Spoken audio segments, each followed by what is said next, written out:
بسم اللہ الرحمن الرحیم۔ پرندوں کو دانا ڈالو تو وہ شور مچا کے سب کو بلاتے ہیں اور پھر سب مل کر کھاتے ہیں۔ ان کو زیادہ کا حرص نہیں ہوتا، وہ اپنا حصہ کھاتے ہیں، لڑتے نہیں، جتنا ضرورت ہو کھاتے ہیں اور اڑ جاتے ہیں۔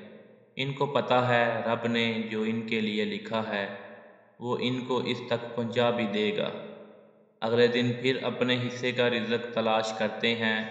ان کو پتہ ہوتا ہے رب آج بھی جو ہمارے حصے میں لکھا ہے دے گا۔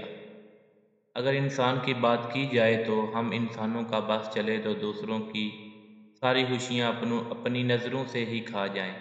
مل کر بانٹ کر کھانے سے انسانوں کو لگتا ہے کہ ان کا حصہ کم ہو جائے گا۔ ہم اپنے حصے کو چھوڑ کر دوسروں کے حصے پر زیادہ نظر رکھتے ہیں۔ ہم دوسروں کو خوش ہوتا نہیں دیکھ سکتے۔ ہمیں دوسروں کی چیزیں زیادہ اٹریکٹ کرتی ہیں۔ ہمیں لگتا ہے ہم اللہ سے زیادہ اچھا اپنے لیے منتخب کر سکتے ہیں۔ ہمیں ہمیشہ رب کی دی چیزیں اچھی نہیں لگتی، اپنی پسند زیادہ اچھی لگتی ہے۔ ہمیں لگتا ہے ہم رب کے فیصلے سے اچھا فیصلہ کر سکتے ہیں، نعوذ باللہ معاذ اللہ۔ اسی لیے ہماری زندگیاں ہمارے اپنے ہاتھوں ہی تباہ ہو جاتی ہیں۔ مزید اچھی ویڈیو کے لیے اردو زون کو سبسکرائب کریں، لائک کریں، شیئر کریں اور کمنٹ سیکشن میں اپنی رائے کا اظہار ضرور کیجیے۔